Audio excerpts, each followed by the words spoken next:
So it's 3 minutes after 1. I would say let's get started. And then whoever arrives will be invited to join silently. I'm going. Okay.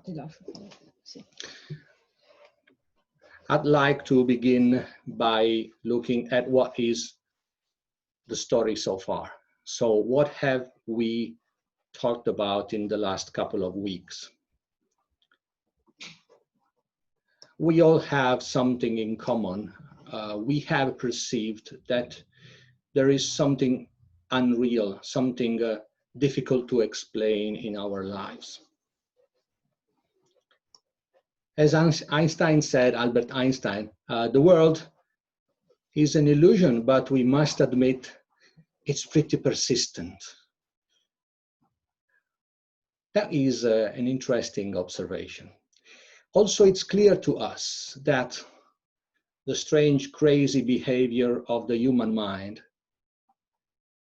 that we have labeled the sleep of consciousness is a very likely suspect for the biggest problems plaguing the outer world, say the world at large, and the inner world as well.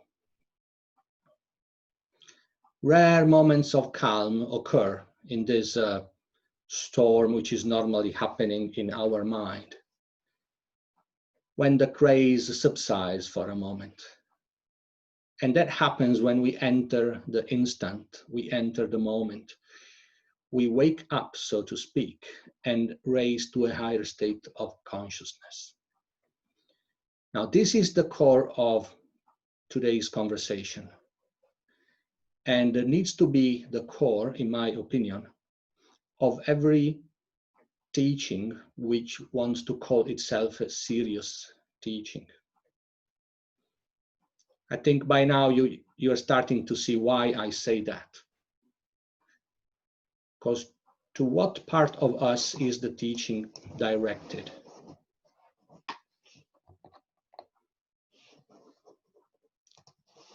We may normally consider that the large percentage of so-called teachings are designed in a way to attract the lower parts of us, let's say the egos.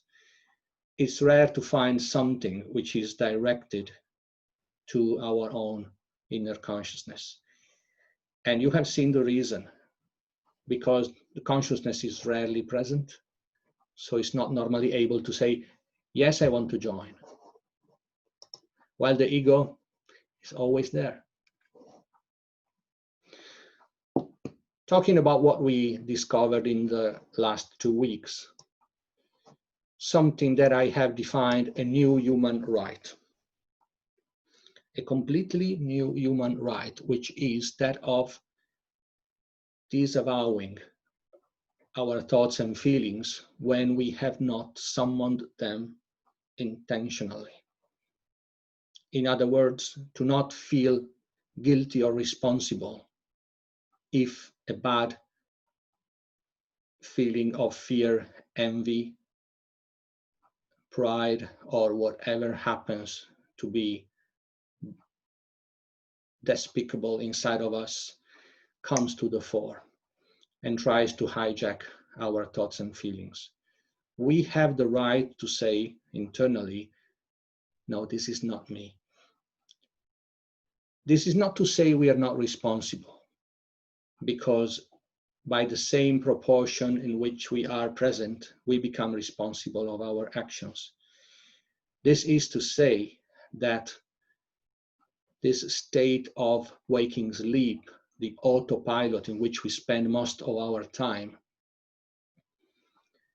is a sort of illness, a sort of degraded condition in which we have fallen.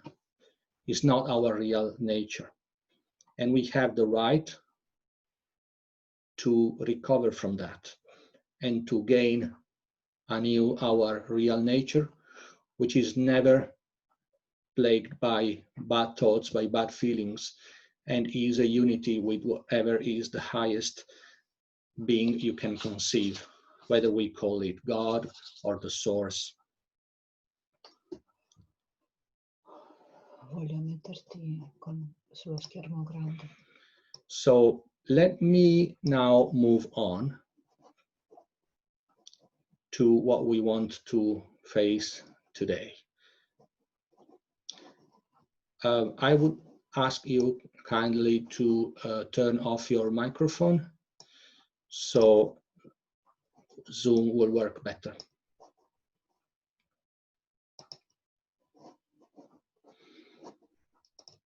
Okay, so savoring the state of presence. I'd like to start with a guided practice. Let me just check if we have a chance to do this. Okay, so let's start with a guided practice to savor the state of consciousness. This is an exercise that comes straight from the definition of self-remembering. So I would like you to relax and take a position in which you can spend a couple of minutes without the body bothering you. Now you may want to close your eyes. This will make things easier. It's not mandatory. You just do it if you feel okay to do that. And internally, cast your inner glance, your look towards your thoughts. You may see some thoughts, you may see nothing.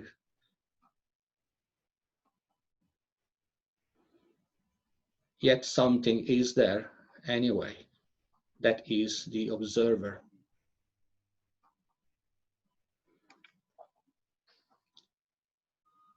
Turn your inner look towards the center of your chest. See if you can perceive some feeling moving around.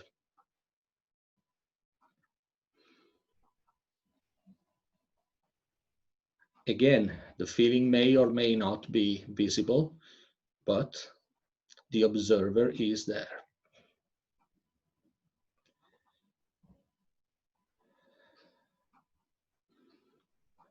Now, cast your inner look at your body, its position. How is your breathing now?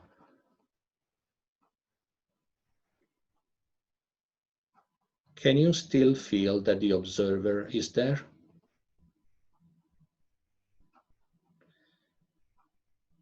Now do this and turn your attention back to the observer. Try to perceive the observer. Try to feel the observer.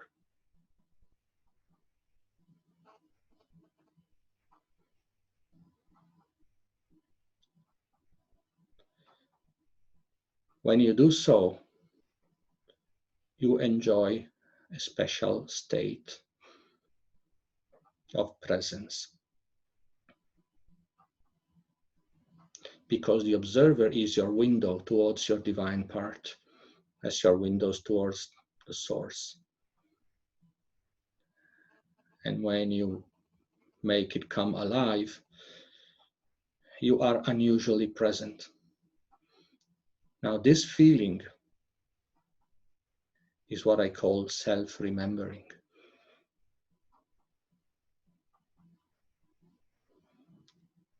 Try to keep this feeling when you open your eyes again. It will last for a few seconds or maybe longer. You can see the world around you and still you can feel you are there looking.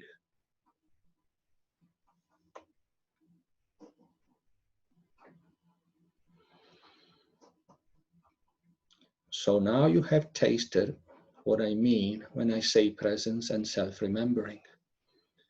And I'd like to underline some of the characteristics of this state. Some of them, by now are clear for you. Some others you may discover in the next few weeks when you enter again this state of presence. First of all, self-remembering carries a feeling of novelty.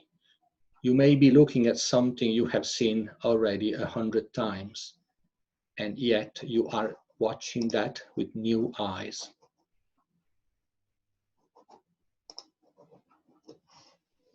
Another thing, if you are remembering yourself, you don't feel any urgency to do, to think, to say. You feel in peace. You know the statues of the Buddha. He seems so happy.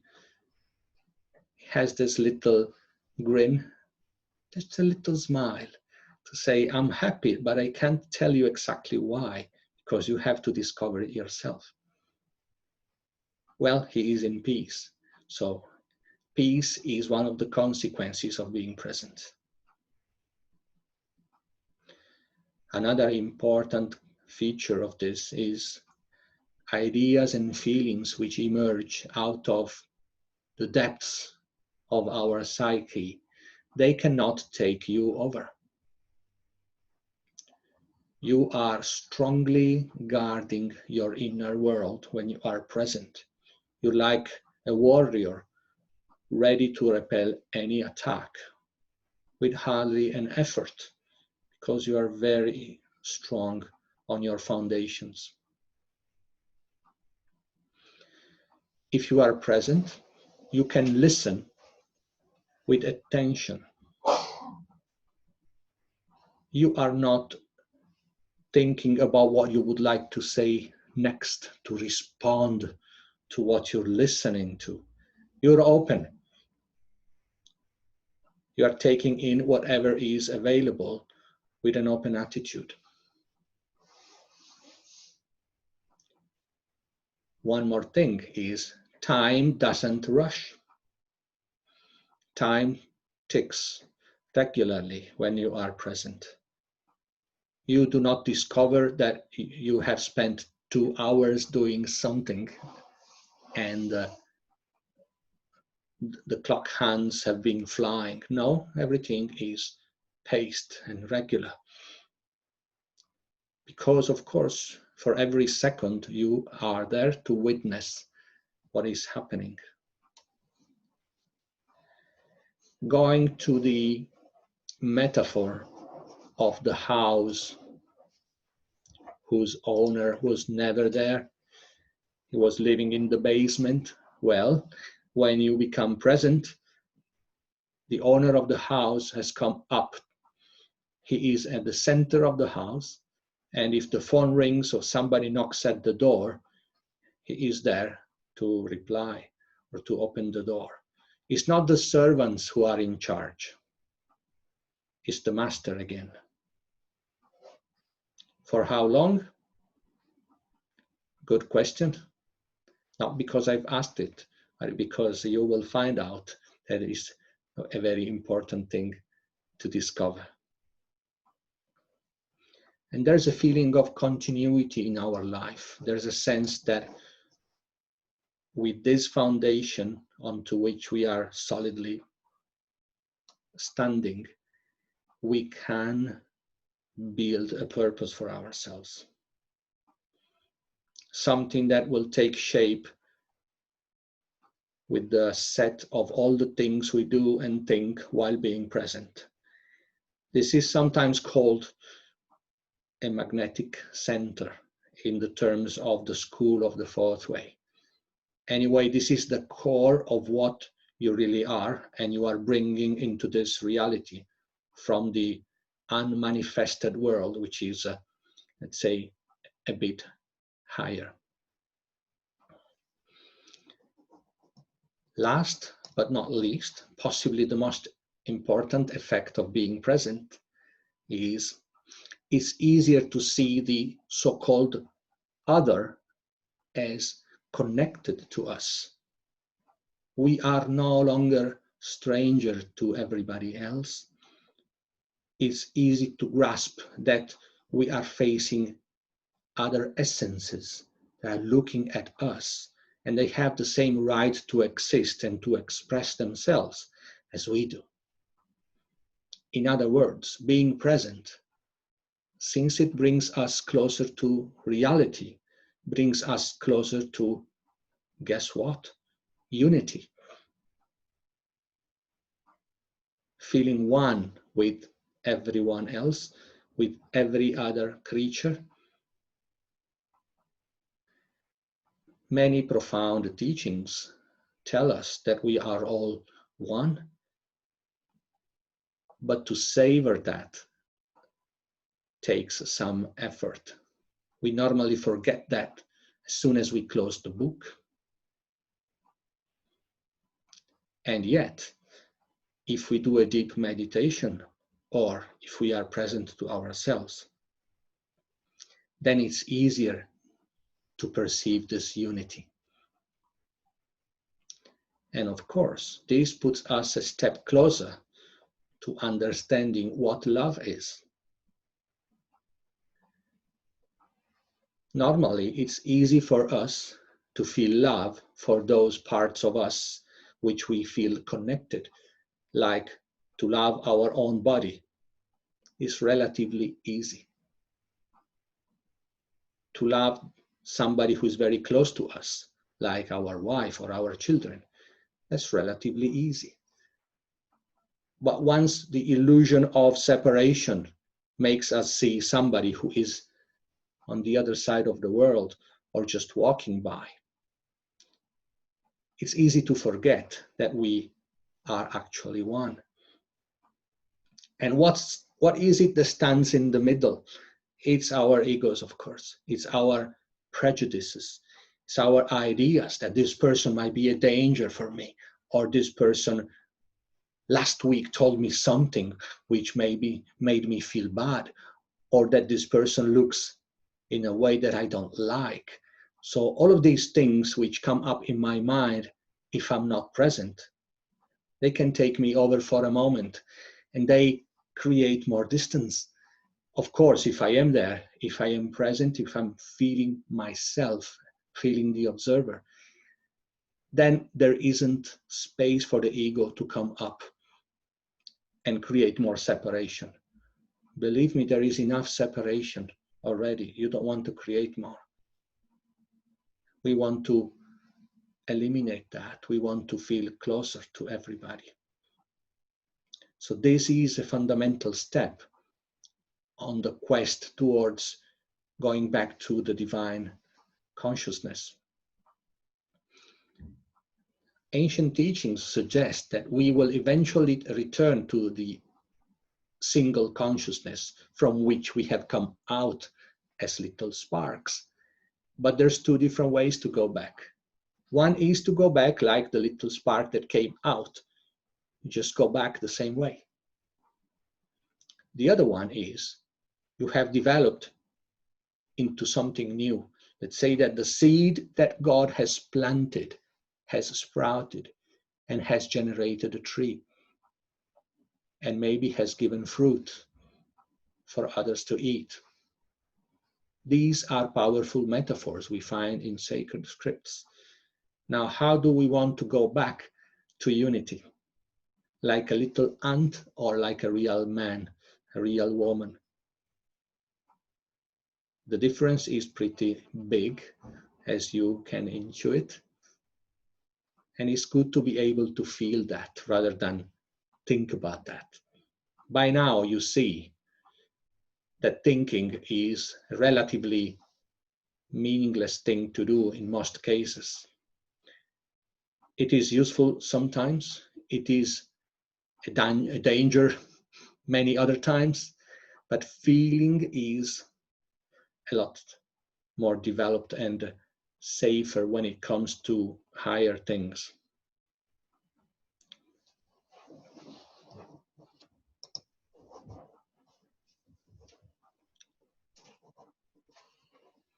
Let me make a little pause and see if we can help solve a problem. I see a message from Sean. It says I can't hear anything. I figured it out. Okay, so the distance between us has been shortened. Good. So let's make a little space for a drawing, so you get an idea of what I meant. See if you can see this.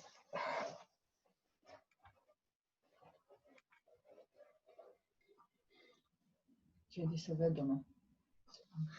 Can you see this whiteboard? Spegni la luce. Maybe it's better now. So may I ask you to do a quick poll and do this if you can see the whiteboard? It's fine. Okay, good, good, okay. So this is you. Forget me if you are nicer than this. No, that's just me. But this is just a schematic, okay? Let's assume our essence is here, and at a certain time, it's active, it's shining.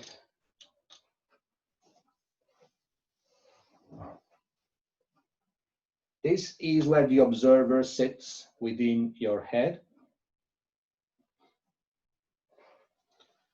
So when this situation happens, Alberto, metti te stesso in primis, così si vede sullo schermo. Ok. when the essence is active, it emits light into our inner landscape. First of all, in our mind. So let's say you see something that belongs to the manifested world here.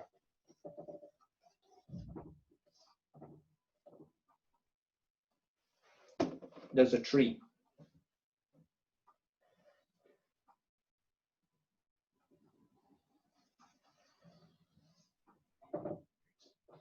Ordinarily, our attention goes in one direction only, that is towards the tree.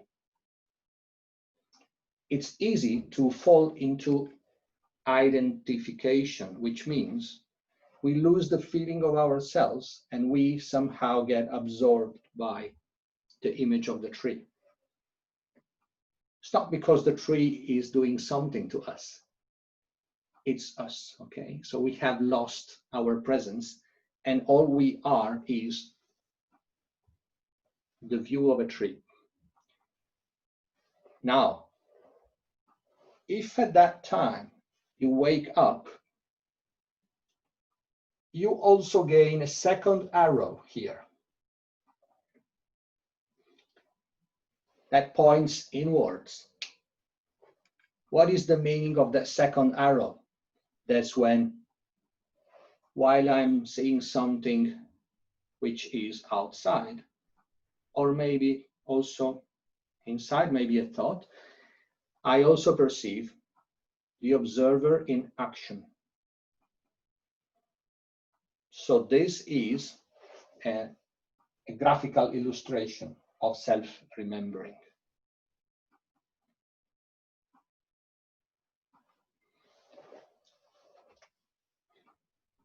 I will also add a second little arrow here, a two-pointed arrow as a reminder that we could also be observing a thought.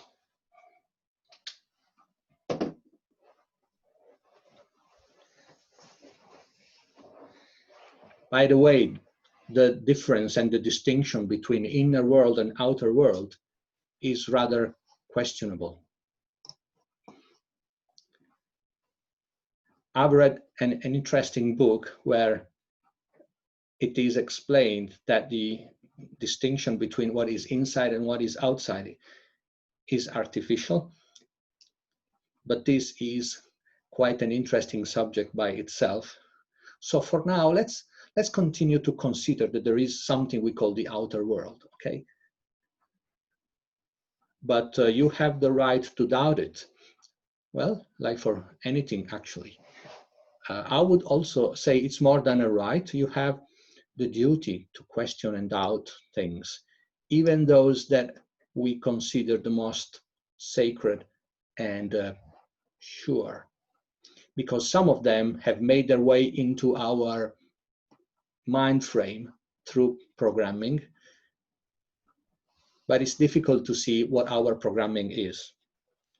Ask a piece of software what it thinks about its own programming code. It will go, it's a different layer, okay?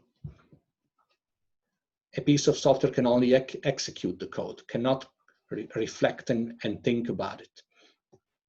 Okay, let me close this parenthesis. We have the opportunity to consider this in our next meetings in the next weeks.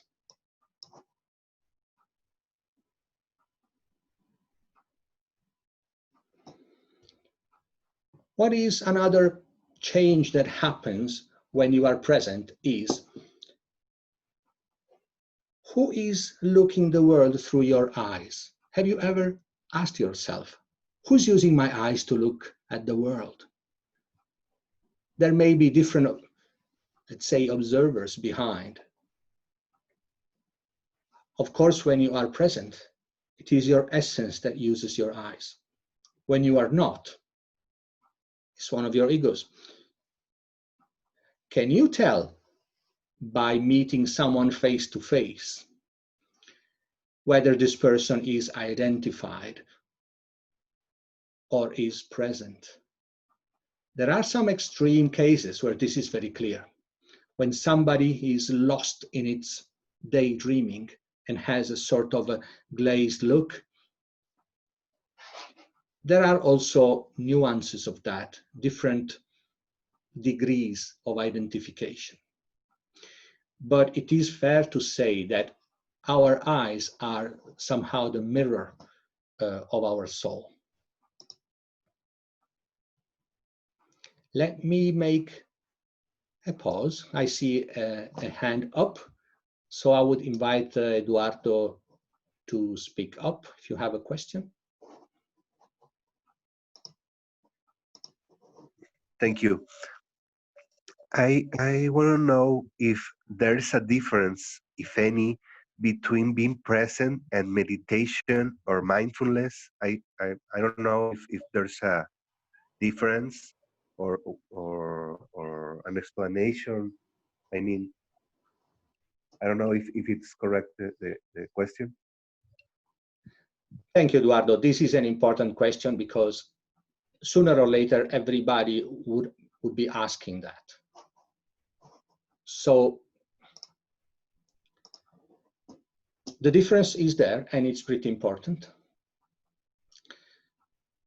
When you do a mindfulness exercise, you're paying attention to the contents of your mind, for example. That is a very useful thing to do. You learn to look inside. Now, to make presence more rounded, though, it is important that you perceive the observer as well. It is easier to fall into identification if you are not considering the feeling of your observer while you're looking at what happens inside. So I would say that using mathematics, mindfulness, or let's say observing one's mind plus feeling the observer equals full presence or self-remembering. As regards meditation,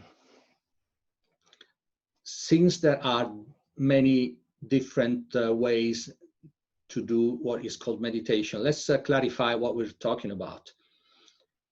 The basic vanilla meditation is normally considered closing your eyes and having your mind go still, letting go of any thoughts which may appear. So again, this is a very useful exercise. If you can maintain that state of observing for some time, that will calm you down and help you to regain control of yourself, for example. I'm personally certainly in favor of doing this sort of meditation. Again, what is that I would like to underline is that meditation in the absence of feeling the observer is something less complete, because you may lose sight of who is doing the meditation. In other words, you're doing something useful, but you're not considering who is the doer. And when I say consider, I don't mean thinking about that, because thoughts are not welcome during meditation. I talk about feeling. So I am looking at my mind and observing what happens. And at the same time, I'm present to myself in that I know I'm doing the observation. I'm doing this practice. So double-pointed arrow. I'm here. I see my mind at the same time. So there is an important difference. I would say that normal meditation and mindfulness are like preparatory exercises to be remembering yourself. They are very useful. I like them. I just suggest that you consider who is doing this while you do it. I hope that answers your question. Yes, thank you very much. Yes.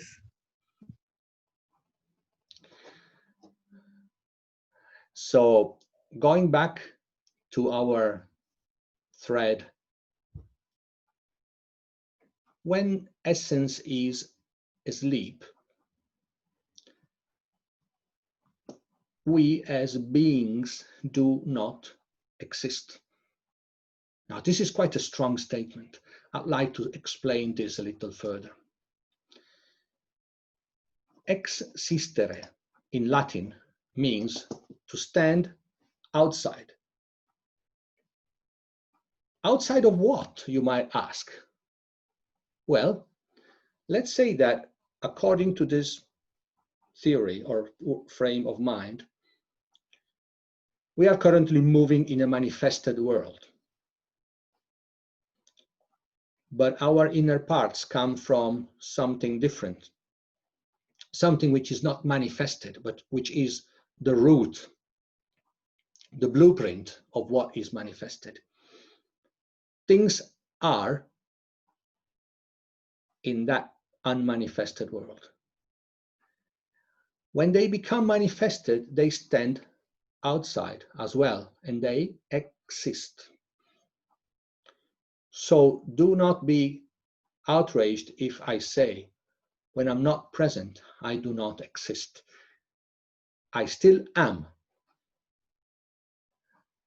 but I am somewhere else, okay? Over here, I do not exist. Okay, so this is not to play with words, but is to remind you that the word existence is not the same as being.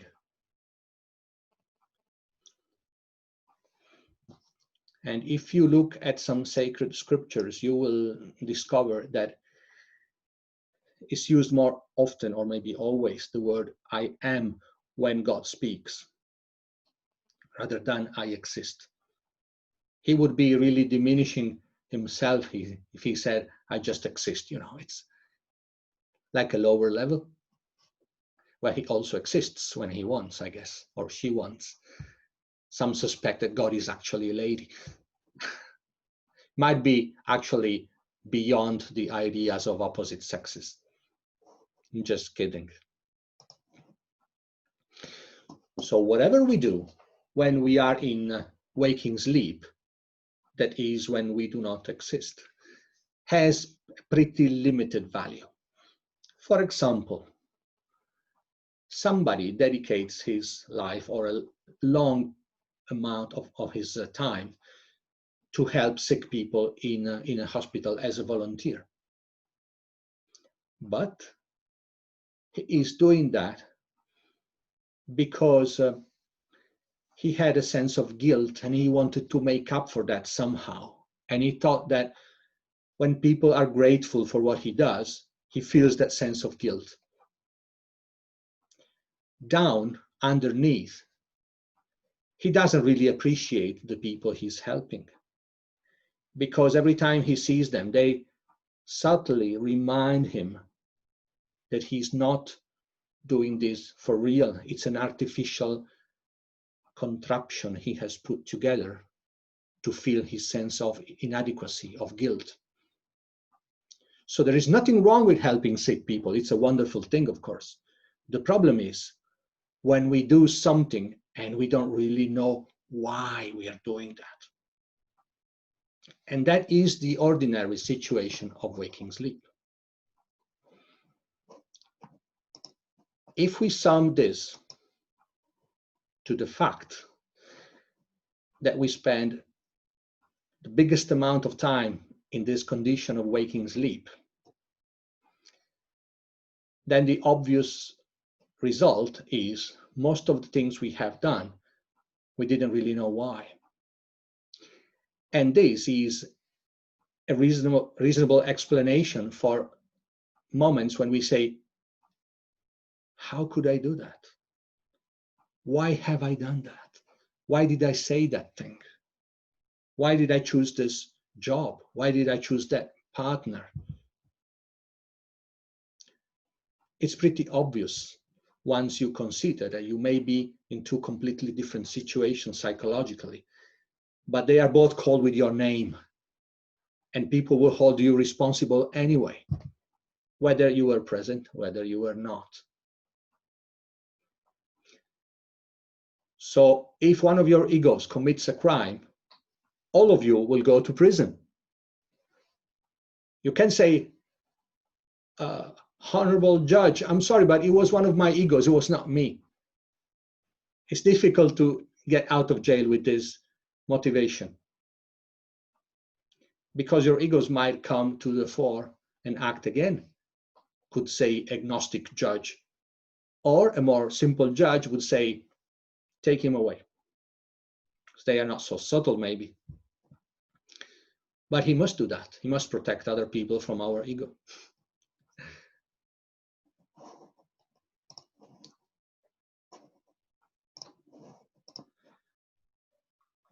Now, we have savored what self-remembering feels like. How do we use this new fantastic possibility that opens to us? Well, now the quest can begin. We can start doing something radically new for most of us, which is called self-observation. We can cast our light inside of us at the beginning as an exercise for a minute, and then later as a continuous effort during our day and maybe night, to discover what is happening inside. And from that moment on, you're like a secret agent, you're like a spy inside enemy territory. Do not assume you know everything about yourself. Many things you are not able to see unless you do that from a state of presence. And that there is a good reason. Our psychology ordinarily is so full of contradictions, of things we don't want to see, that we have a lot of structures called buffers inside, which prevent us from seeing the opposite sides of ourselves. So we're able to see black today and tomorrow white and not see that we are contradicting ourselves. And if we were able to see all the contradictions, all of a sudden, we would go crazy. So there is a limitation to what we are allowed to see. And the more we grow in our consciousness, the more we are able to see. And if we have the ability to bring our inner light into the worst areas of ourselves, gradually they will be cleaned and sanitized. And those ugly parts, which normally we don't want to see, will be brought into full view, and under the light of our consciousness, they melt like snow. If they are very big and very strong, and we have fed them for years and years, it may take some time and some effort. But every time we refuse to surrender ourselves to them, and instead we feel present and we watch them with attention, feeling present, then they lose power and they shrink until eventually they fall off like an old piece of clotted blood from a wound. After a while, they cannot remain attached to us anymore. And I said it takes time, but time is just relatively important here. Is the time made up of all the moments when you are present, all put together? That counts as time in this quest.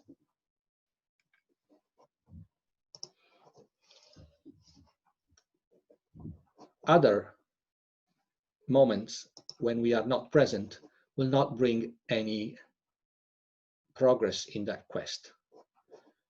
So don't think that because you've been following or practicing some teaching for a long period, you're automatically promoted to ascended master.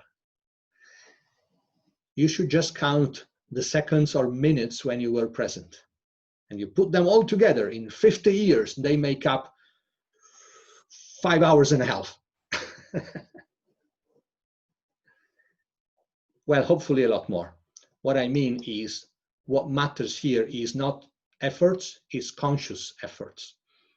It's things you choose to do despite something inside of you is fighting for you not to do them. There's a voice that says, no, I'm tired. There's a voice that says, it's not good. Who is that guy talking with you? There is a feeling in your body that, you know what, I'm aching. I don't want to sit here and do this meditation anymore. So there are lots of potential obstacles and enemies, and they will try to block you. Every time you are able to overcome their obnoxious attacks, then you can sum some minutes to your conscious time.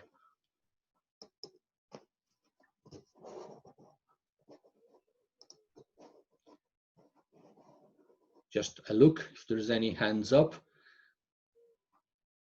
Okay.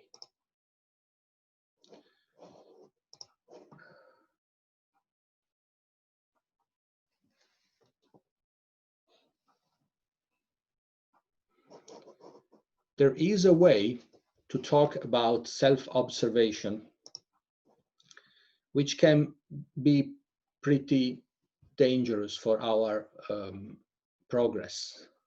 I'd like to underline this 2 or 3 times in your mental whiteboard. Observing yourself needs to happen from a condition of presence. If you just observe yourself mechanically, what happens is that one of your egos is observing another. and they like to criticize each other. For example, you notice that inside your mind, there's a bad thought about the person. And then a little voice comes and says, "Oh, I am so bad. I do this all the time. Blah, blah, blah, blah, blah, blah." Guess what? It's one ego judging another. Do you think this brings you any closer to your, say, liberation or enlightenment? No, it doesn't. What it does is it's feeding the self-criticism ego, which becomes a little larger. So if you are taught to observe yourself and you're not told to be present first and foremost, then you are basically sent into a dangerous direction where your, for example, self-deprecation is growing. Your sense of guilt is fed and will become bigger and bigger. There are schools where people, after a few years, develop a terrible opinion about themselves. They basically become the worst judges of themselves.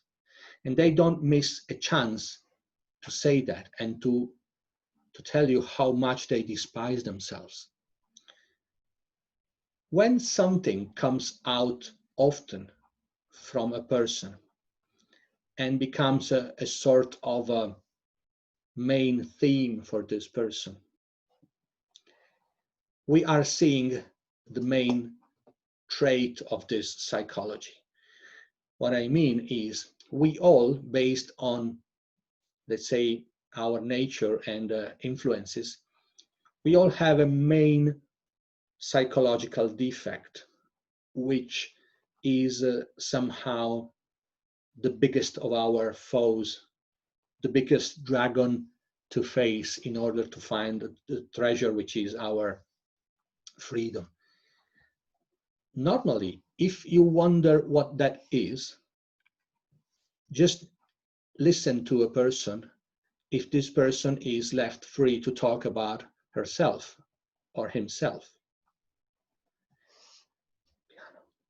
What this person will do is sing for you her psychological song. That means the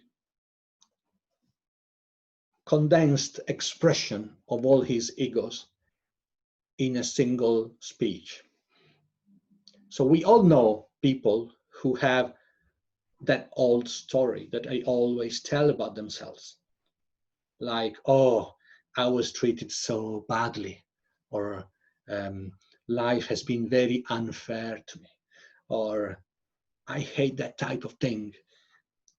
And even if they are not asked about that, they will tell you anyway. Now, this is an observation which has some value.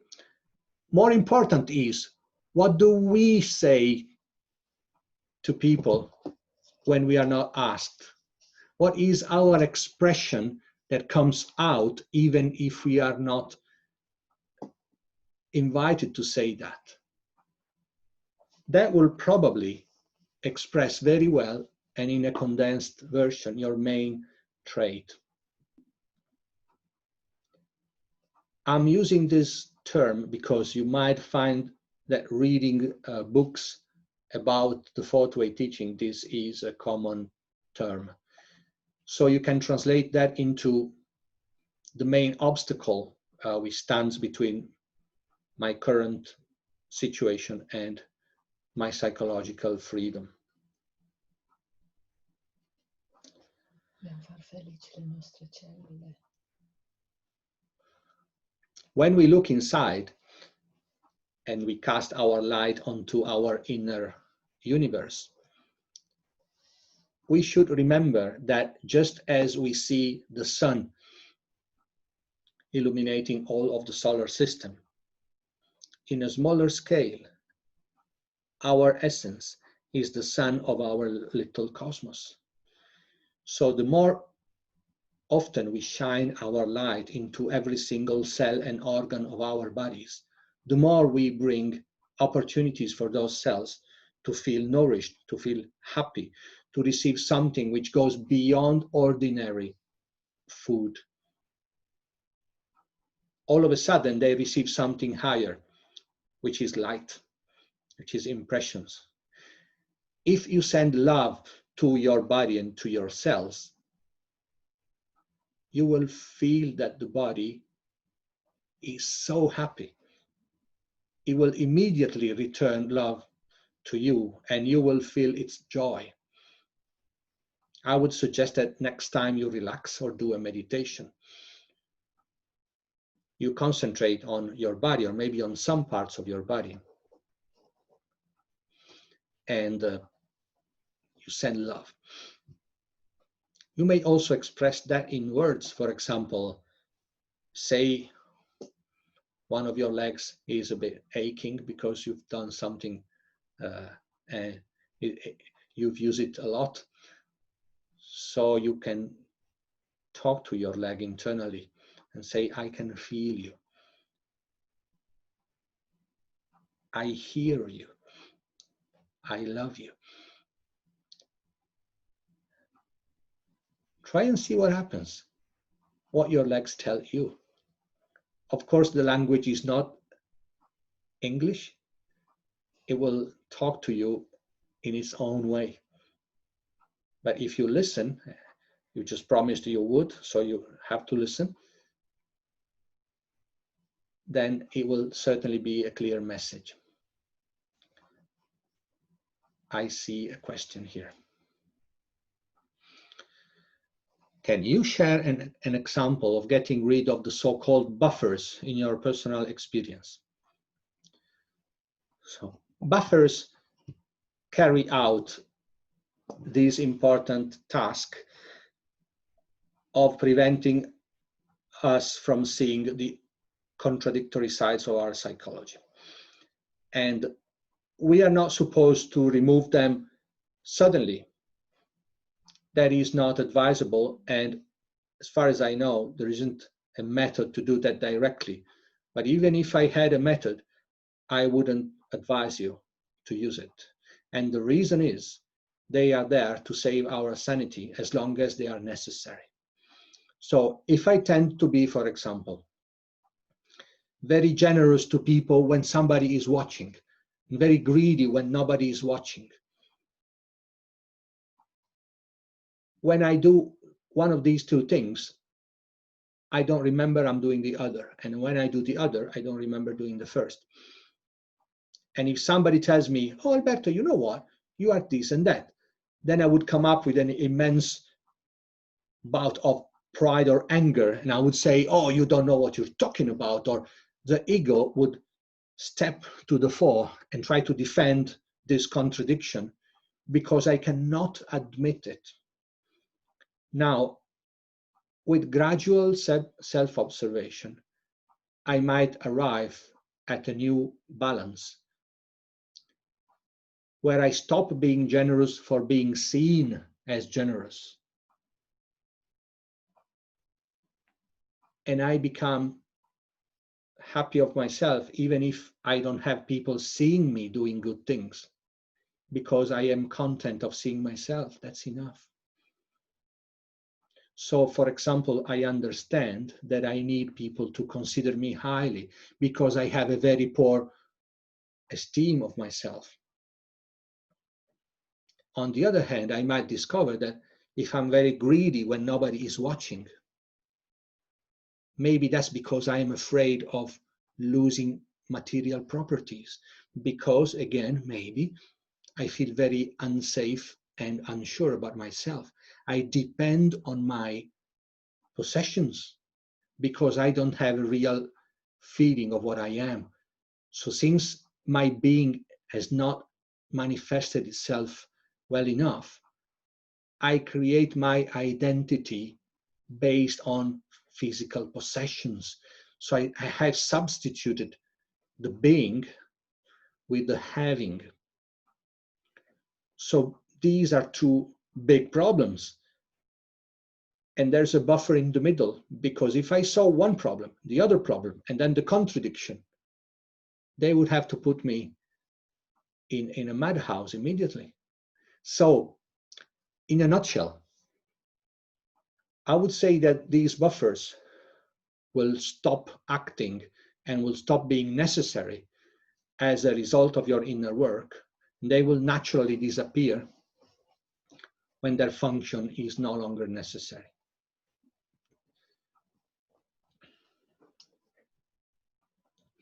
I have another question here. Eduardo, was that enough to clarify the subject? Sure, thank you. Very, very long answer. Thank you. Another question from Danny. So why being present is not the default condition and instead requires work? Aha, I was hoping for this question. I've heard more than one explanation about this. I'll give you the funniest first, because it's pretty entertaining. So there's a book by George Ivanovich Gurdjieff, which is called The Tales of Beelzebub to His Grandson, where the main character is telling his grandson interesting stories while they travel on a spaceship. It's probably one of the first science fiction books ever written. And they explain that there was a time when there was a type of geological problem on the crust of Earth, if I remember well, something similar. And in order to stabilize the cosmic situation around Earth, some very high beings, like archangels, they came and installed into every human being a new organ, a sort of extension of our spinal cord, which was meant to transmit certain radiations between the Earth and the other parts of the solar system. So each human being was transformed into a little broadcasting station for purposes which are far beyond his own particular life. So this is one of the moments when a human being is better understood as a cell inside a tissue. So that organ was very useful for those purposes, but when it was finally removed, it left some, say, consequences, side effects, which we can call the ego. So it somehow created a crust, a distance between ourselves and our inner reality. So we may feel relieved when we say, oh, it's not my fault then, it was an archangel who made a mistake. Now, this is an interesting way to see that. Other explanations suggest that when we, as the particle that gets into the manifested world, when we leave our divine part, let's say the Father and we are the Son, when we get detached from that part, something happens to our psychology, a sort of fog, a sort of haze surrounds us and prevents us from remembering who we really are, like we are a noble king that has come out of his realm to accomplish a difficult mission. There is a Gnostic text, I think it's called the Hymn of the Pearl, which is telling this story. So you will often see stories where there is a prince who has left the royal palace and either has forgotten about his royal blood or has decided to do that. And he spends a long time in his life getting to know the world. And then he comes back to the royal family, transformed, ready to be a king. Now, that metaphor is a very powerful way to show us that the royal condition is our birthright. We come from something real. By the way, real and royal are very similar words in many languages.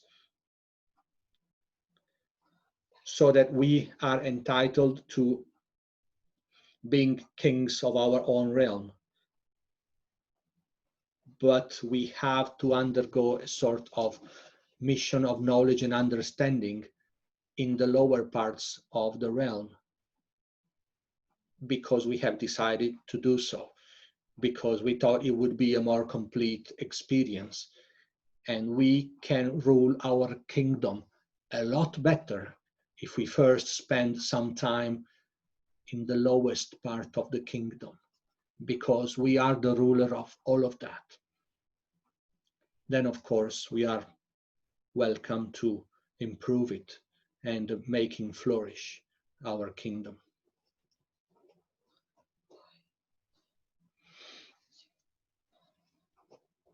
Hope that helps, Danny.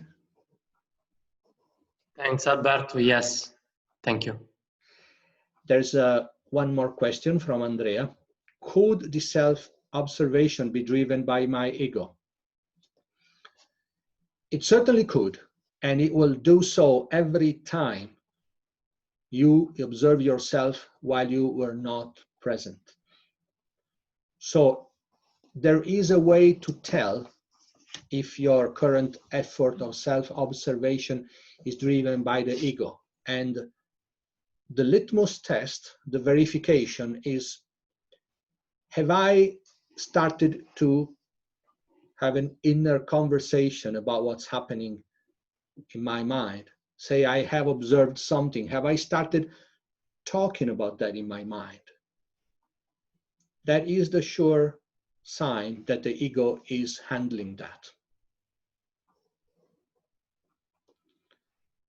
On the other hand, if you are able to observe and still retain your clean presence, when I say clean, I mean not hijacked by some thinking, then that is a clean self-observation directed by your essence. So I would say at the beginning and for some time, it is useful to start self-observation from a very relaxed condition, and after making your inner light shine, that is, looking for a solid state of presence.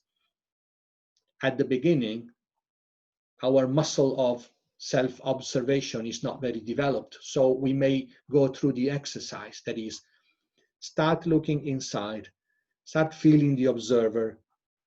Am I here and now? Good.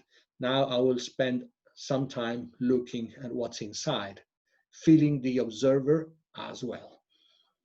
At the beginning, this is a bit cumbersome, but have you ever seen somebody learning Kung Fu in one day?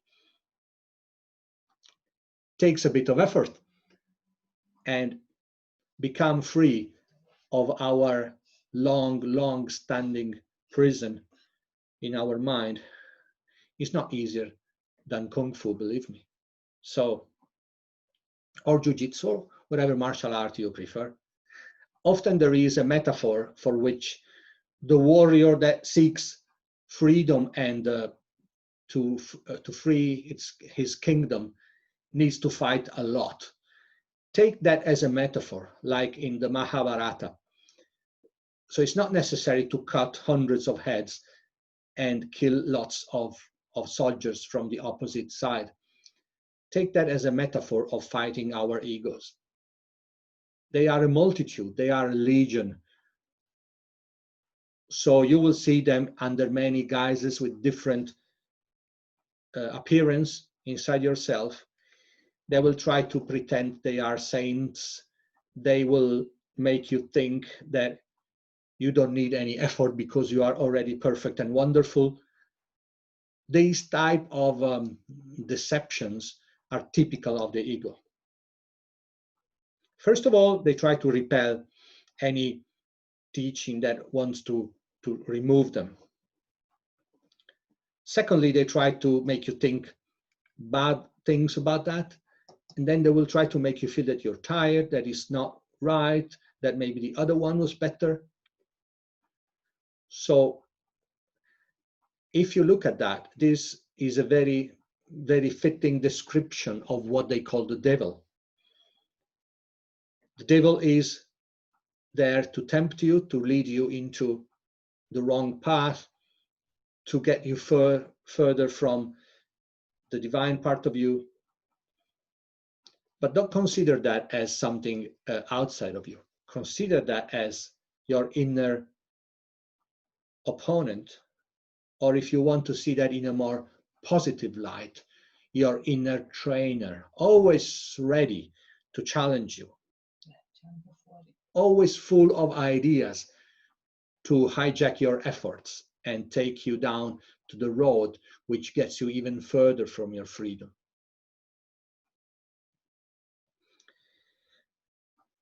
I have an interesting reminder here from Daniela, that the story about a new organ being added to our spinal cord, sometimes called the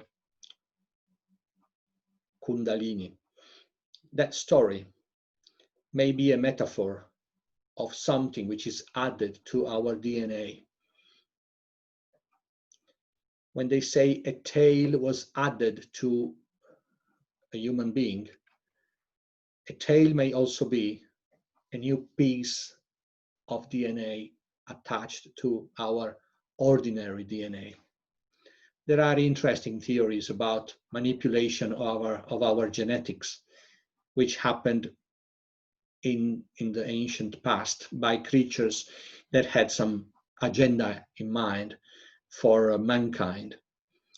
And our DNA is a very intriguing and interesting story to look at. So please consider that often the stories you read and the myths you find in ancient traditions, they come as metaphors because it's easier for us to digest them. And even if we do not consciously understand the meaning, they still carry an important value for us. They still help us. They can easily go through the centuries and not be blocked by the censorship, so to speak.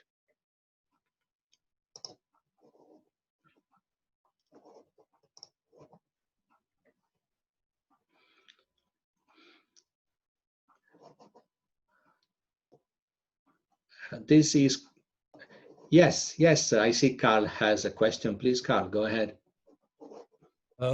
It's like Castaneda said, they gave us their mind. Yes, Carlos Castaneda has made a great recap of this human condition. And yes, it is true. They, which we will talk about more in the next weeks, but whoever they are, they have implanted things in our mind which we often mistake for ourselves. So they call them the flyers, but whatever the name, it is safe to consider that what happens inside our mind is often not the product of our real core, of our real essence. That's why I have stated clearly, you have a new right, because if we keep that in mind, so to speak, we are able to let a lot less freedom of action to the invaders inside our mind. So yes, Carl, I agree.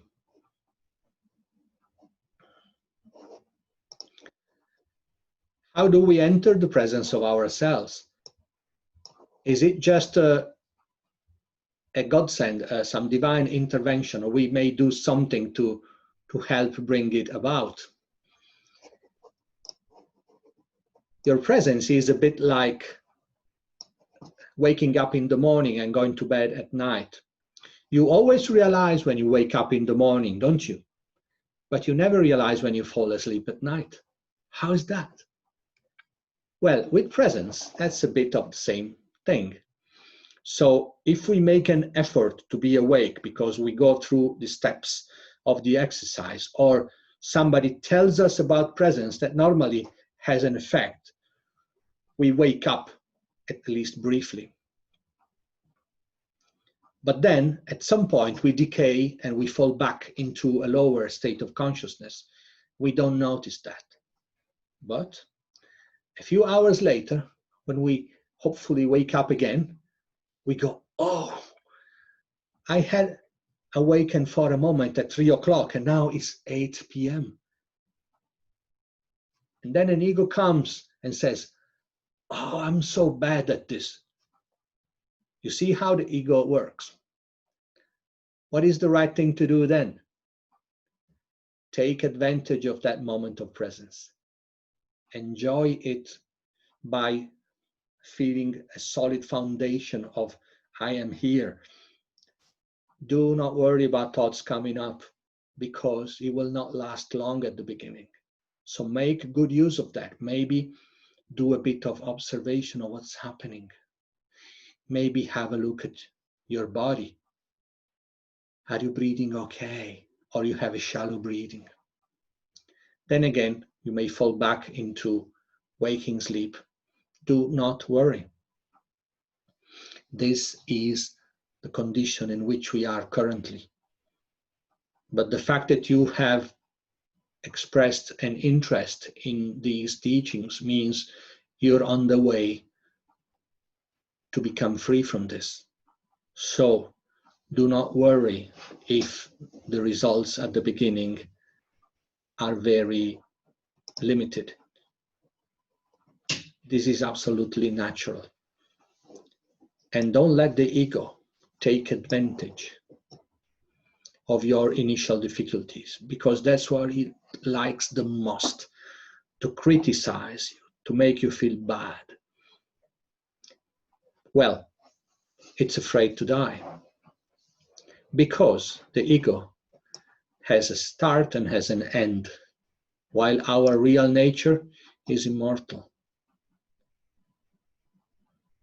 If we think about death when we are inside an ego, so we are identified in waking sleep, it's easy to be afraid because we are currently inside a bubble that is somehow aware of its mortality. But if you first look for a state of presence, you go through the exercise, you feel solid, present, you're here and now. Then you start thinking, what will happen when my body dies? You will feel no fear.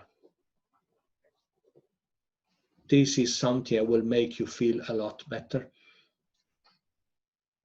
There is no reason to be afraid of death if you know you are an immortal essence. Every time we feel fear of something, and that is no exception, we are inside one of our egos.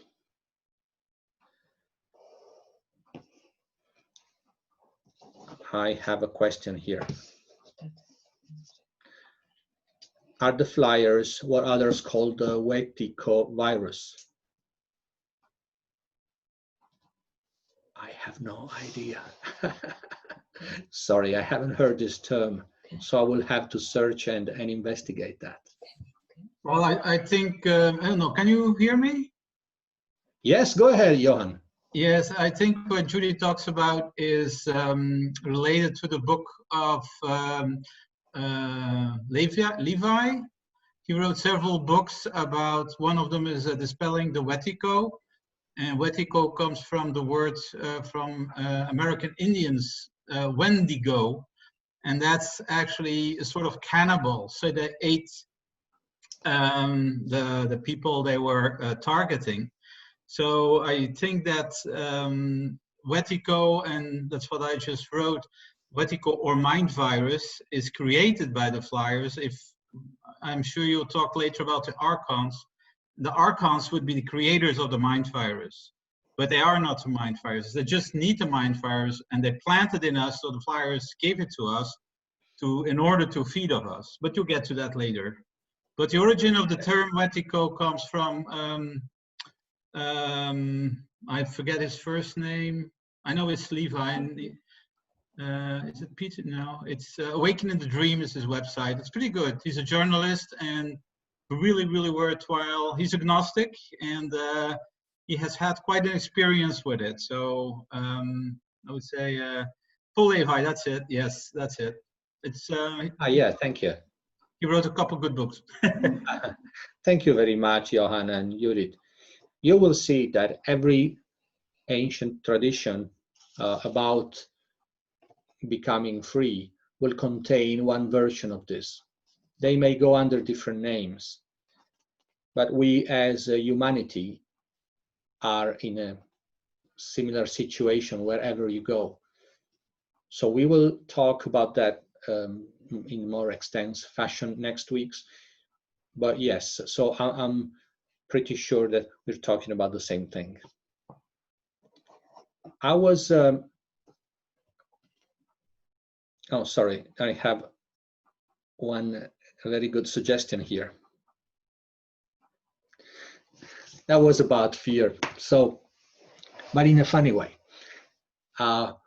Would you travel into deep space in a spaceship which has no hull, no protection, just protected by a thin layer of gas, and not knowing where you are and where you're going to? Well, the fact is you are already doing this. That's what Earth is. We don't often consider that, but we're traveling in deep space on a spaceship which doesn't have any protection except a very thin layer of air and, well, a magnetic field and other very intelligent things which protect us. It might disappear at any moment. It might be wiped away at any time. And yet we probably play some part in a bigger picture. So we are here, and we have been allowed to be here in a, quite frankly, a wonderful planet, which has been not treated very well, but is rich of infinite life forms and beauties. It's always helpful to remind ourselves to notice beauty where it manifests itself. With a good attitude, you will find beauty all over the place. If you have a bad attitude, you will see horrible things wherever you go. But let me assure you that there is plenty of beauty to be seen.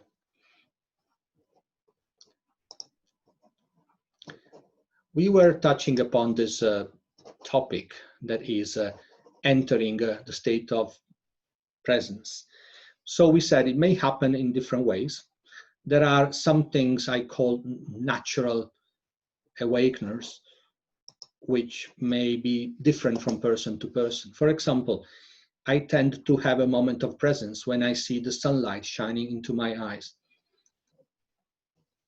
That is, of course, a good symbol, because the sun is bringing life at a physical level and is also bringing other things at higher levels. But without the sun, it's easy to say we wouldn't be here. Now, we can also create intentionally some awakeners, some alarm clocks, which may help us in the task. For example, let's start with technology. You may get an app like the mindfulness bell, for example, which will play a little chime every now and then. When you hear that, become present. Or you may get a help from your own mind and tell yourself, every time I enter my office, for example, I will remember myself. All of these possibilities are within our reach, and you will see how well they work for you. It takes an intention, it takes a bit of effort. And every time you gain that higher state of presence, make good use of that. So as I said, use it for a moment of observation. Use it to become aware of what was your tone of voice when you were speaking. Were you actually responding to the person that is with you, or you were just reacting mechanically? It is pretty common for us when we are in waking sleep to react rather than respond. And the difference is reaction comes from the ego and tends to protect the condition in which we consider ourselves perfect and untouchable. That is, when pride and vanity are the rulers. They are two of the biggest egos we have. Maurice Nicoll, a psychologist, used to say that wherever we go, there are two giants that walk in front of us. They're pride and vanity. They basically block us from really seeing the world, and vice versa. So when we react, it's the ego that does that. When we are present, we are able to respond, which means there is a choice. So when you are in the ego, there is no choice. You will do the only thing which is possible for you, considering your psychology, your mechanical psychology. Una domanda. Aspetta. When we are present to ourselves instead, we will have a choice. So say some harsh words have been said towards us, but we are present. We may choose to not say anything, for example, and observe what's happening inside. What type of anger is coming up? What type of words would like to go out to fire back? Or if we are on a more advanced ground, we might speak with love instead of with anger.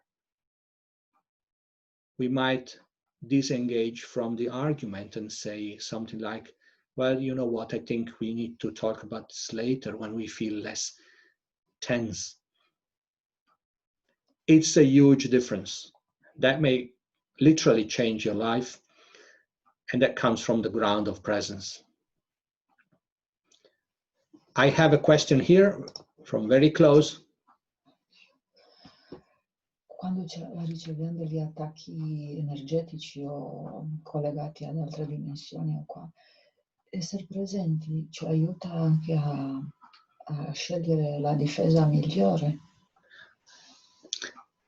So Daniela is asking or suggesting that when we feel that there is an ongoing attack towards us from, say, something outside,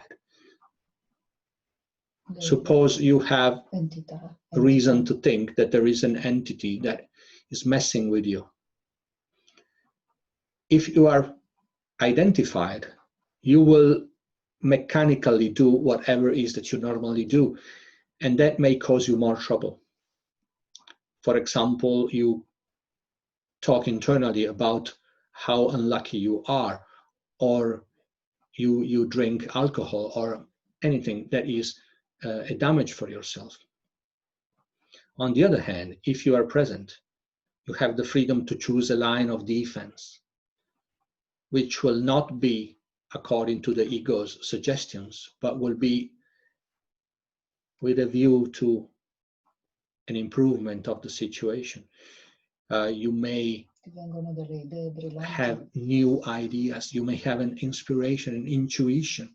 You may feel like, I need to look this up and I will probably find something useful. Or you may decide that you will just go out for a walk. Anyway, there is a difference like between night and day, quite literally, because The sun is there. The sun is your essence shining. So most of our fears, normally, if we try to represent them graphically, they will spring out of darkness. And that darkness, as I said, is a representation of the lack of consciousness in that moment. Graphically speaking, every respectable horror movie, as I said, can only show the monster coming out of darkness. It would be laughable if the monster came out in full sunlight. People wouldn't just take that seriously. The monsters must come from darkness. And if we cast light onto their environment, can you imagine what a funny scene? The monster under a floodlight. It would probably run for cover. It would be afraid of light. So we're talking about low energies, of course. That is the type of vibration which soaks any proper monster. Monsters mostly live inside. When we see something outside, it's often a reflection of something inside.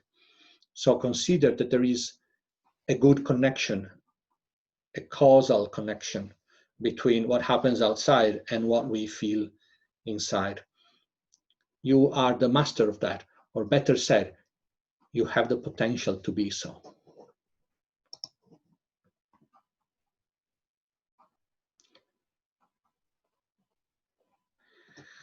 What is that you will probably discover when doing self-observation? First of them is internal chatter. And by that, I mean the never-ending talk inside our mind, which leads nowhere except far away from our center. So when I say it leads nowhere, I mean it doesn't help us advance our condition in any way. Rather, it reinforces our problems and defects, makes them deeper, because every time an ego has the opportunity to talk itself in our mind, it's absorbing some of our life energy, or chi, or however we call it. And it's growing a little bit, or it's not shrinking at least. So being aware of our inner chat is the first step towards reducing its frequency, its importance, and its influence. Inner chat may be constantly accusing people or remembering things that we were suffering in the past. Oh, he said that to me last year, I cannot forget that. Or fears from the future, which of course may never happen, but still make us feel bad now because we are somehow bringing them into our potential future timeline. So if we think about a certain problem very often, we may be helping it to happen. You may be able to find in your own experience how you were able to bring about a problem which had no reason to materialize just by thinking about that. There are interesting stories and anecdotes about this. So the internal chatter is the first and biggest target for observation. Normally, we are absorbed inside it. So there is no sense of presence. The chatter just goes on. And we may not even realize that. You may be sitting for an hour on a bench in a park. And if I asked you, what have you been thinking about in the last hour? You might remember a couple of things. But in an hour, there are so many thoughts. And yet, none of them brought you anything constructive or useful. Or maybe one of them. So this brings us back to the example I've presented on our first chat. There was a make a list of your thoughts whenever you are able to see them, which is not often, but make a list and see which of them you had the intention to think and which just came. And you will see that most of them, if not all, just came, and they don't bring any benefit to you. Rather, they tend to be a ballast that sinks you into a lower state of consciousness. So that's why meditation can be useful, because you have a glimpse into your inner chatter. What is the limitation of that? Well, you cannot meditate all day. So the consequence here is you might want to bring awareness into your ordinary life. At the beginning, in little gestures, like when you are alone, undisturbed. For example, you're doing some house chores, you're cleaning something, relatively not dangerous conditions. There are some things which are easier to do with presence, and some others which are harder. So at the beginning, as we start from where we are, we might want to bring consciousness into simple tasks. There are things which are more difficult. For example, if you start talking with somebody, after first few words, you might lose your presence, and one of the records you have in your mind might kick in and play itself. Don't worry, don't judge yourself harshly for that. Next time you will do better, if you want, that is. I have a remark here from Eduardo. To be still is to be conscious without thought, says Eckhart Tolle. Very true. Thank you. It's nice to hear something from good old E.T., Eckhart Tolle, one of the important writers of our time.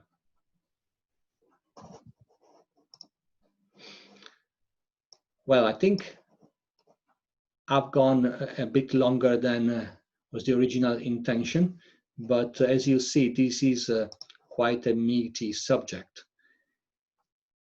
I'm happy to now invite more questions if you would like, but try to be present when you ask the question.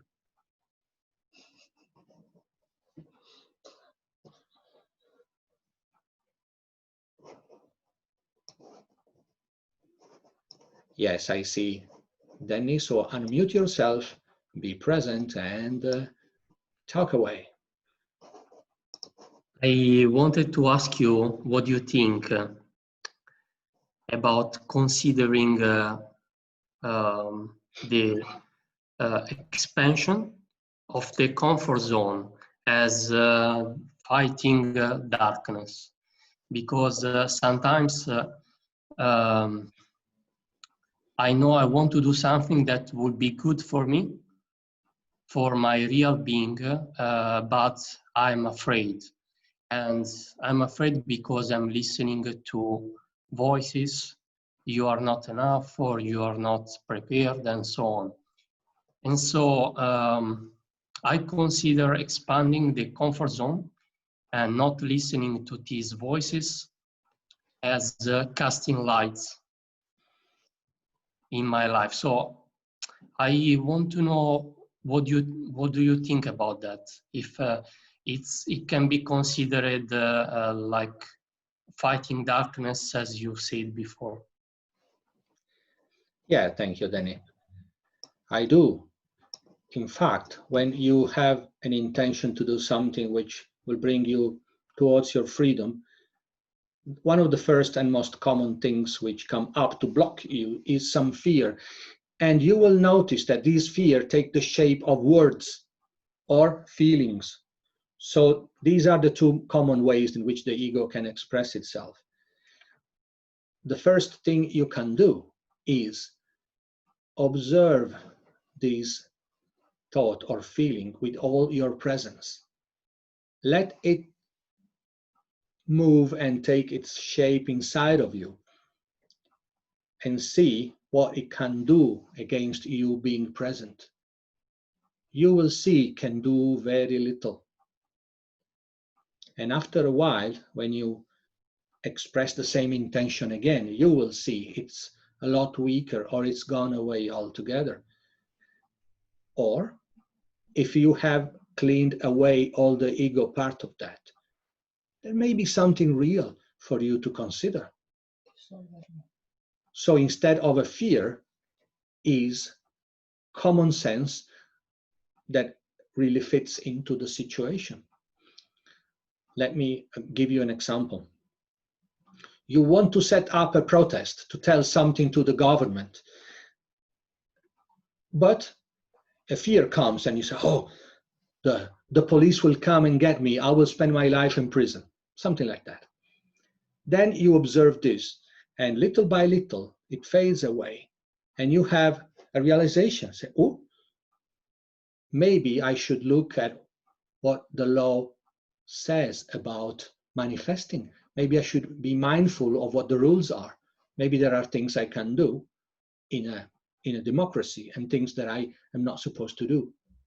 So that is the distillation, the little useful thing that was hidden inside your fear. So that may be there, that may not be there, but sometimes your ego is just trapping a bit of your essence. So when you clean it with a lot of light and a bit of elbow grease, what comes out is a piece of light that was trying to reach you but couldn't. And then it flies back to your essence, and whoa, it's grown from 3% to 4%. Congratulations.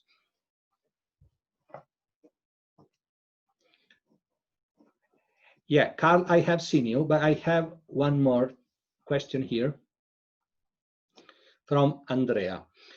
When you think something out of the blue that help you to sort a problem out or understand something that happens to you in the past, is that a sign of self-presence? I would say it's a help towards self-presence. It's an intuition. It's like a message from your own soul, so to speak. And that may trigger a moment of self-presence into you. Let's say that it's a door that briefly opens. There's no guarantee that you will cross that threshold and go through the door into a moment of presence. But it's like Pinocchio's talking cricket, who was sometimes on his shoulder, and he would say something like, be mindful of this, be careful.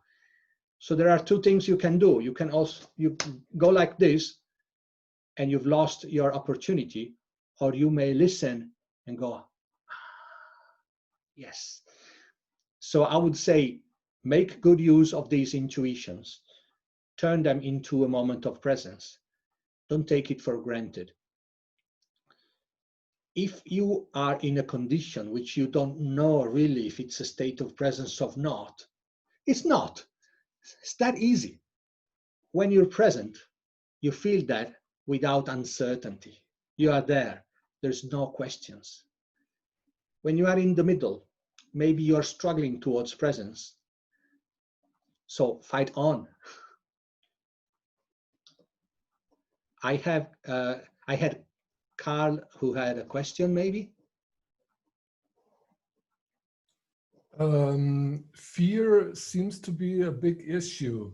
And what helped me when I years ago discovered for me that fear is like an artificial induced emotion that has nothing to do with our real essence. It's because we don't die.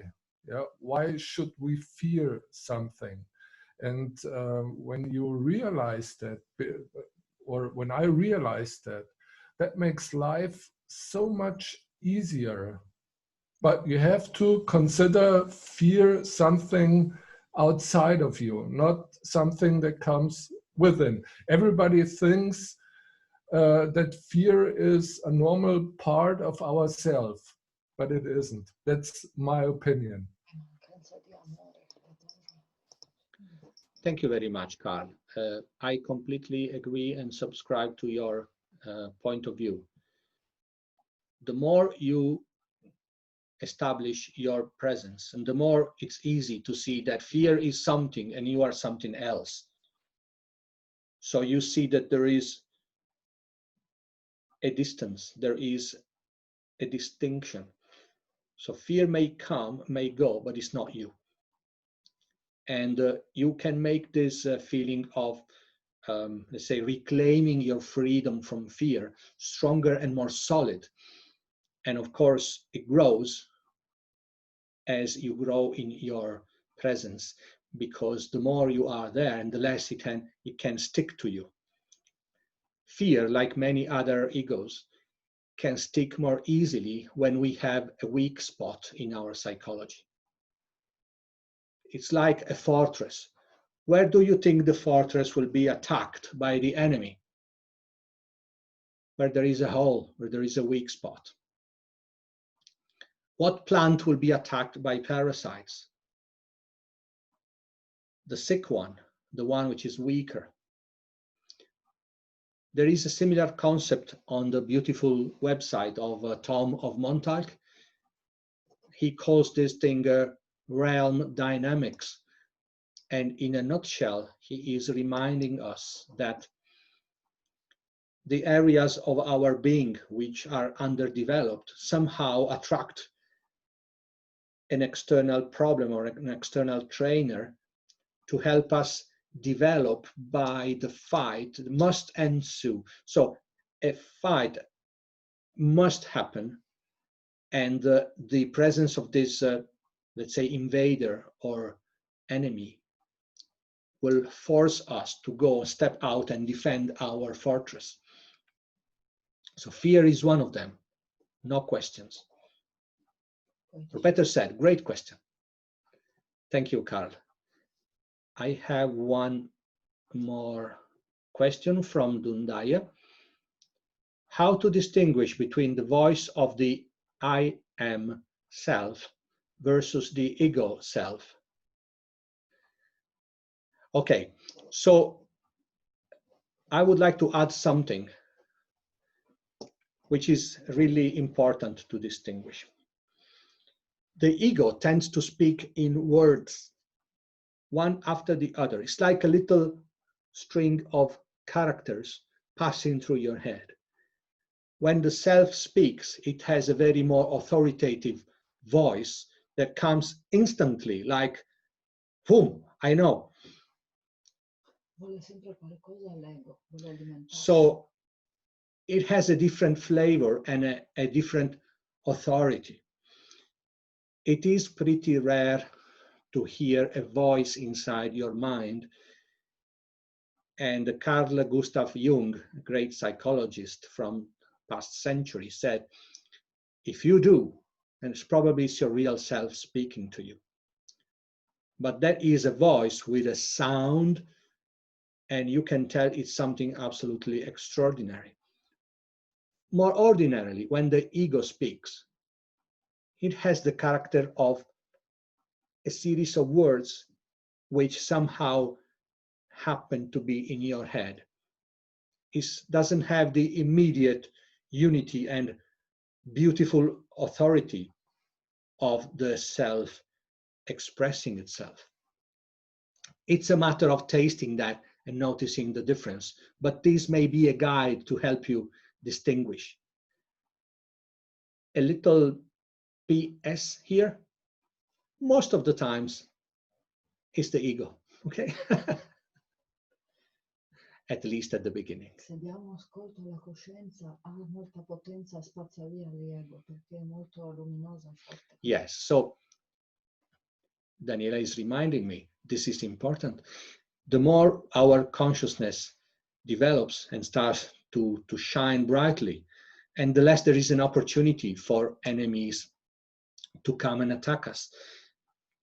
On one hand, they are no longer necessary from one point of view. Okay, so if we consider them as trainers and helpers towards our path from freedom, then they are no longer necessary. On the other hand, they are not so strong anymore, and we are a lot stronger. So can you imagine a statue of the Buddha becoming afraid of something? Doesn't seem very realistic. It is like transparent that he has achieved a state of peace and calm, which are beyond any possibility of being afraid. Sometimes it's useful to have a moment of, let's say, a reaction. If, for example, a snake entered my room, it would be good to jump and stay away until I realize if it's something dangerous. A lot different is if I spend most of my day thinking that maybe a snake might appear in my room, even if no snakes live in the surrounding 1,000 miles. So one is a useful response, automatic, but the body sometimes takes over and gets me to retract. The other thing is useless thinking, mechanical thinking about a potential danger. So there could be something useful in this mechanical thinking. Well, maybe, as we said before, if I always think that a thief might break into my house, why don't I go and look at that more carefully? So maybe I want to install an alarm system. Maybe I want to make sure that my locks are good. But once that is done, I can't get rid of that thought. And if it comes again, once it has fulfilled its little useful role, then it becomes rubbish. And I don't want that to take my mind anymore. I have more useful things to do with my mind.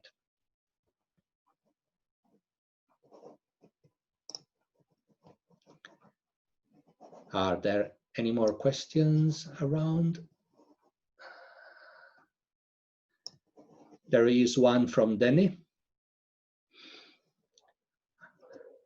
Thinking to the link between courage, fighter, and personal development.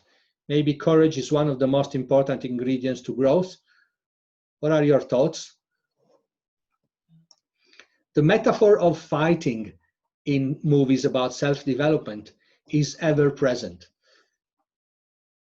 Can you imagine Neo in the Matrix without his jiu-jitsu? Or there was another good movie about that, which was called Silent Flute, if I remember well, and the main character was a karate champion. Why is that? Why there is so much fighting when we talk about development of consciousness? Well, because it's a great metaphor, because there is an opposition. Now, courage is part of that. Well, I would say so. It takes a bit of courage to go to your karate lesson every week, considering that sometimes you get some bruises and you may get hurt, and yet you do it.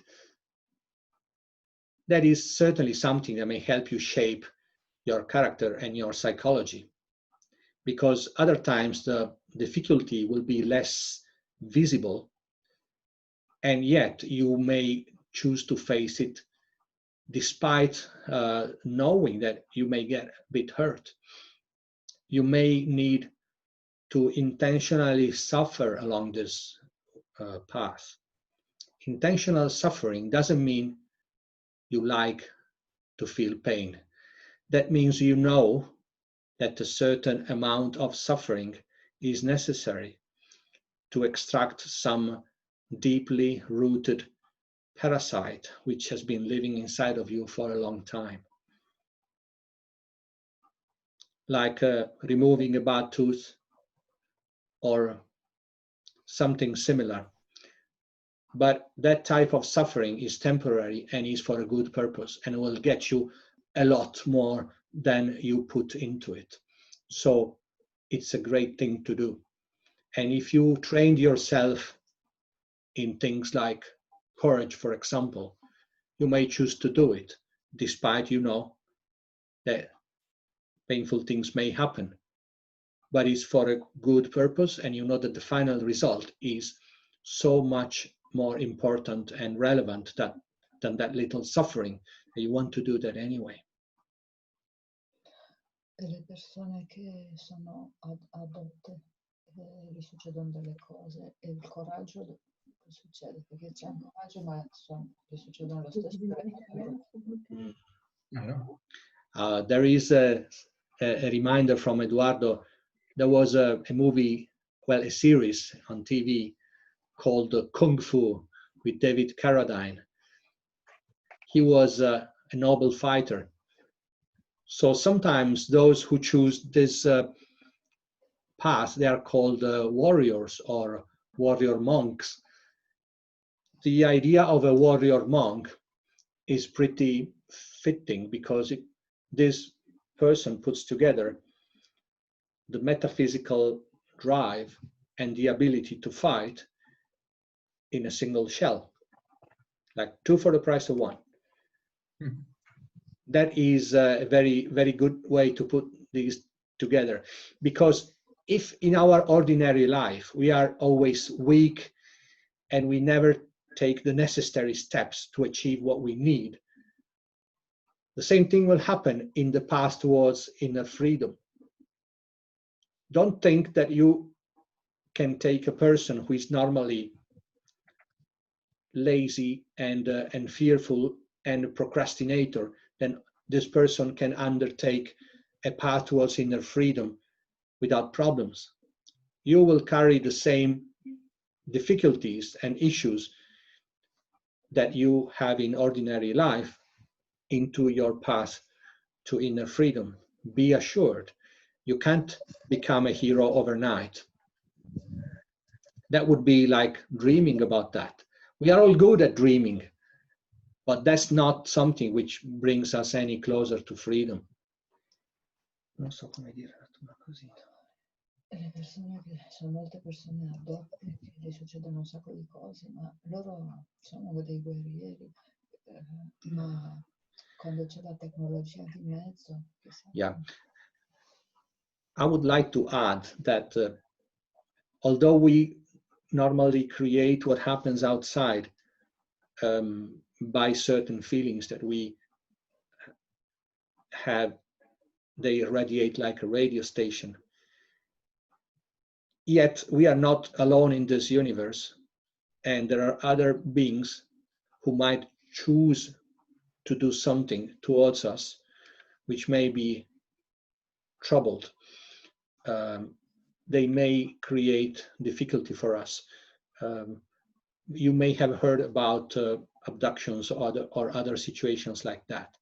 So they are not our core topic, but I'd like to spend a few words to say, you may not be in control of actions from other beings, but you certainly may make yourself grow in a direction which makes it less likely and less convenient for them to come and get you.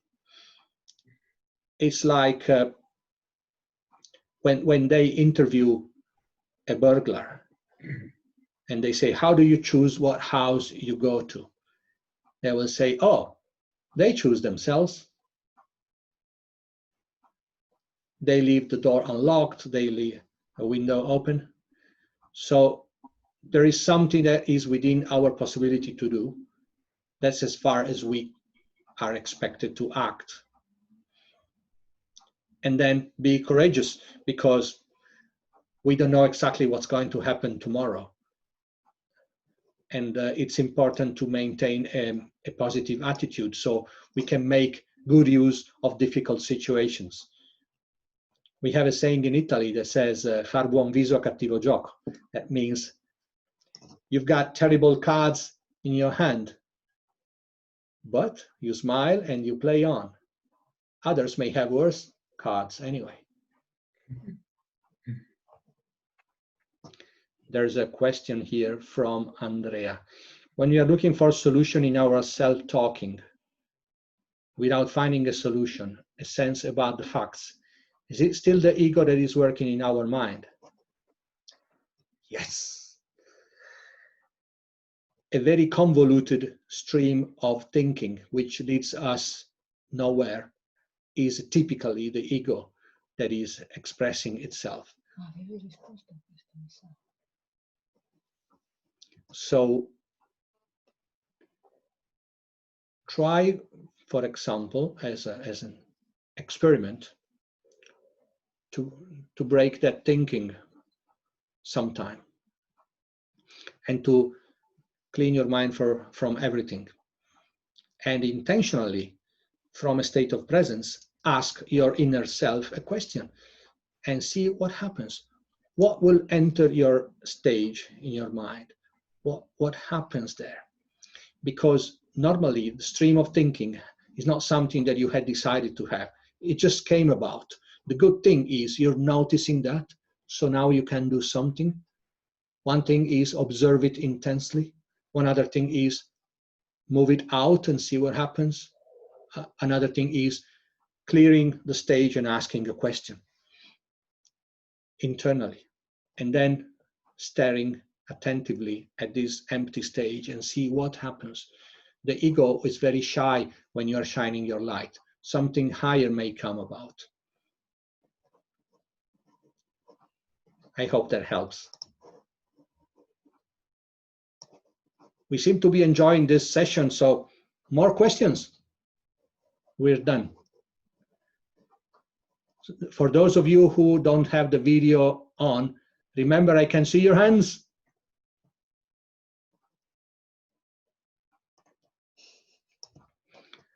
All right. So it looks like we're out of questions. I will be sending you a text to read about self-remembering. It's from a book called In Search of the Miraculous. You're welcome to read more than that. In this case, it's chapter 7, but it's a beautiful book anyway.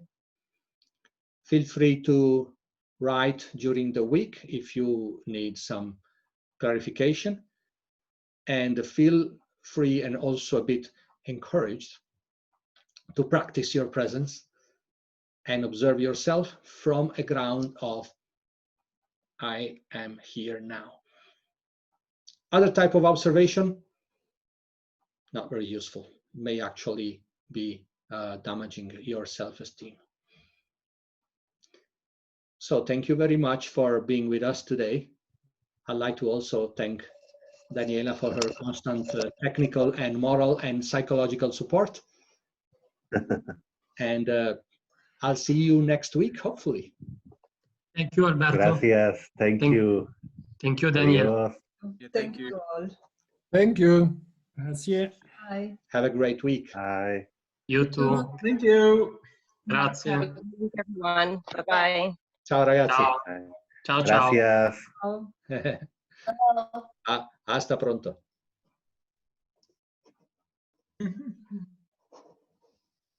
What do you think?